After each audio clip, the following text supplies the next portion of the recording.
Halo Sobat Pembelajar, perkenalkan saya Immanuel Christian Tambunan, pelaksana Subbidang Penjaminan Mutu di Pusdiklat Bea dan Cukai, yang juga menjadi salah satu alumni Sekendi program Secondment Kementerian Keuangan pada tema Dukungan Manajemen, subtema Pengelolaan SDM pada Piloting Perhitungan Return on Training Investment atau ROTI. Pada kesempatan kali ini, saya akan sharing tentang hasil output dari piloting perhitungan ROTI yang berhasil diterapkan pada salah satu program pelatihan Pusdiklat Bea dan Cukai.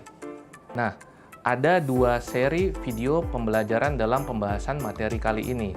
Pada video pertama, kita akan terlebih dahulu membahas tentang latar belakang kegiatan, alasan pemilihan program, tujuan kegiatan, rangkaian kegiatan piloting, teori, konsep, dan metodologi penerapan return on training investment. Sobat pembelajar pasti sudah sering mendengar bahwa evaluasi pengukuran penguasaan kompetensi ini dapat diukur menggunakan Kirkpatrick Evaluation Model yang terdiri dari 4 level, yaitu reaction, learning, behavior atau implementation, dan results atau impact. Nah, ternyata masih ada satu level lagi yang bisa melanjutkan pengukuran level evaluasi Kirkpatrick tersebut. Menurut Jack J. Phillips, bentuk evaluasi model Kirkpatrick ini selaras dengan bentuk rantai nilai pembelajaran atau learning value chain. Dengan level terakhirnya setelah level 4 adalah tingkat pengembalian investasi pelatihan atau ROTI. Oleh karena itu, ROTI seringkali disebut juga dengan evaluasi level 5. Jack J. Phillips juga telah memberikan fakta bahwa semakin banyaknya para stakeholder yang bergerak di bidang sektor privat dan sektor publik yang telah menggunakan pengukuran ROTI untuk menghitung benefit dalam bentuk finansial atau moneter.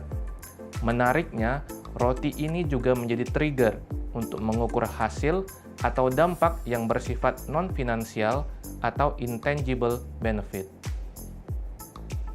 Lebih lanjut lagi, Sobat Pembelajar, Kementerian Keuangan Corporate University melalui BPPK terus mendorong terciptanya pelatihan-pelatihan yang berdampak atau impactful, yaitu yang memiliki desain pengukuran evaluasi level 4, yaitu bentuk evaluasi yang menghubungkan dampak kinerja pegawai terhadap kinerja organisasi.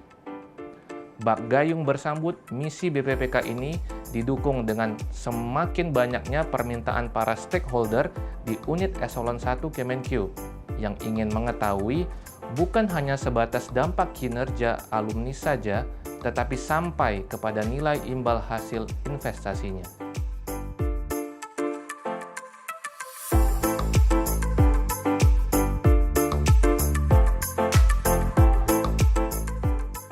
Sobat pembelajar, program pelatihan yang dipilih pada piloting perhitungan ROTI ini adalah pelatihan teknis pembentukan pawang anjing pelacak atau disingkat PPAP DJBC Angkatan 2 tahun 2022. Pelatihan ini menjadi bagian dari langkah dan kebutuhan strategis DJBC untuk membentuk pegawai DJBC yang memiliki pengetahuan tentang pelacakan K9 dan mampu melaksanakan tugas sebagai pelaksana pawang anjing pelacak. Selain itu, jaminan kepastian bagi alumni PPAP yang tidak akan mengalami mutasi sampai dengan 1 tahun sangatlah tepat untuk dijadikan objek pengukuran dari sisi konsistensi keterkaitan jabatan dengan hasil pelatihan. Alumni juga berasal dari pegawai yang sebelum pelatihan memang belum memiliki kompetensi sama sekali, dan pada kondisi sesudah pelatihan dapat memiliki kompetensi yang diharapkan, sehingga memudahkan pengukuran. Agar lebih jelas, Sobat Pembelajar harus mengetahui apa yang menjadi output dari kinerja PPAP ini. Salah satunya adalah hasil penindakan narkotika, prekursor, dan psikotropika atau NPP yang sering juga disebut dengan hasil tangkapan. Meskipun secara total hasil penindakan yang dilakukan para PPAP ini menunjukkan prestasi yang menggembirakan, hanya sayang sekali belum pernah dilakukan pengukuran ROTI dengan mengkonversi nilai manfaat dan membandingkannya terhadap biaya pelatihan. Secara ringkas, Sobat Pembelajar harus mengetahui tujuan piloting perhitungan roti ini, yaitu yang pertama, menghitung total biaya atau total cost pelatihan. Yang kedua, menghitung total manfaat atau total benefit dari pelatihan. Yang ketiga, menghitung nilai akhir return on training investment atas pelatihan, termasuk intangible benefit-nya. Dan yang keempat, menjadi salah satu rujukan bagi pihak lain yang mau melakukan pengukuran roti terhadap program pelatihan di lingkungan Kementerian Keuangan, khususnya yang memiliki dampak finansial pada penerimaan negara. Sobat Pembelajar, kegiatan secondment ini merupakan rangkaian dari beberapa aktivitas loh. Antara lain, yang pertama, briefing calon mentor dan secondee yang dilanjutkan dengan pembentukan tim kerja piloting. Kedua, koordinasi eksternal dengan Sekretariat DJBC dan Subdit Unit Anjing Pelacak atau K9 di bawah Direktorat Interdiksi Narkotika atau DIN DJBC terkait ketepatan dan kesiapan data program pelatihan yang akan dijadikan sampel. Yang ketiga, penyusunan kerangka acuan kerja termasuk timeline kegiatan. Yang keempat, kegiatan peningkatan kompetensi melalui capacity building pengukuran return on training investment dengan mengundang narasumber sektor privat dari PT Indo Asia International Solusi atau IAIS, yaitu salah satu perusahaan yang bergerak di bidang training, consulting, dan certification. Yang kelima adalah permintaan, pengumpulan, dan penyampaian data dan informasi yang dibutuhkan terkait komponen manfaat dan biaya, baik dari internal Pusdiklat BC maupun dari eksternal yaitu Sekretariat DJBC dan DIN. Yang keenam, benchmarking terkait praktik perhitungan roti ke Pusdiklat PLN atau PLN Corporate University dengan narasumber adalah salah satu instruktur pembelajaran pelatihan yang telah memperoleh sertifikasi khusus tentang Learning Impact Evaluation di Akademi Jack Phillips di San Diego, Amerika Serikat. Dan yang terakhir atau yang ketujuh adalah focus group discussion dan pemaparan hasil output oleh para secondee program secondment yang menjadi tahapan akhir dari rangkaian program secondment dengan mengundang para expert panel dan mentor.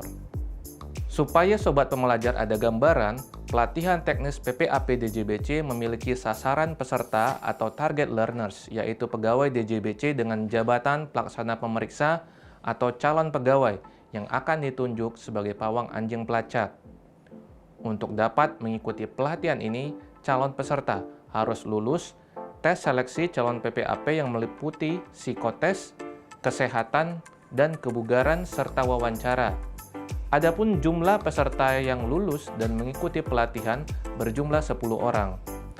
Para peserta akan menyelesaikan seluruh pelatihan ini dengan total 1.125 jam pelatihan atau selama kurang lebih 90 hari pelatihan. Untuk pelatihan menjadi sampel ini dilaksanakan pada tanggal 12 September sampai dengan 9 Desember 2022.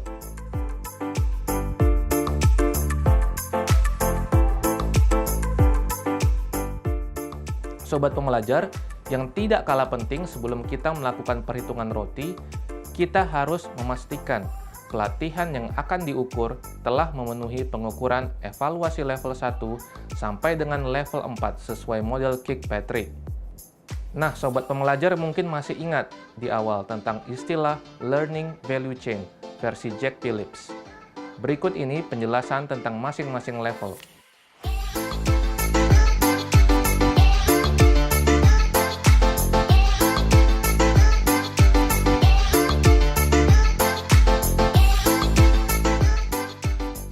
Oleh karena tidak semua pelatihan yang dapat diukur sampai dengan perhitungan rotinya, Jack Phillips mengestimasi persentase best practices untuk jumlah program dari seluruh program pelatihan yang dikelola suatu corporate university yang dapat dilakukan perhitungan roti atau level 5, yaitu adalah sebesar 6 sampai dengan 10% dari total program pelatihan.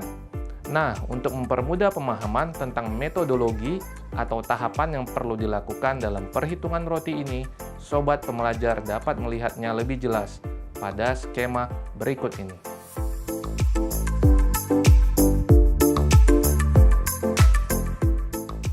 Sobat Pembelajar, demikianlah pembahasan bagian pertama ini tentang latar belakang kegiatan, alasan pemilihan sampel program, tujuan kegiatan, rangkaian kegiatan, teori, konsep, dan metodologi penerapan Return on Training Investment. Pada video bagian kedua nanti, Sobat Pembelajar akan dijelaskan tentang evaluasi level 1 sampai dengan level 5 atau ROTI, meliputi perhitungan biaya, konversi manfaat atau benefit, isolasi dampak, perhitungan nilai ROTI, dan penginterpretasiannya. Kalau begitu, sampai jumpa.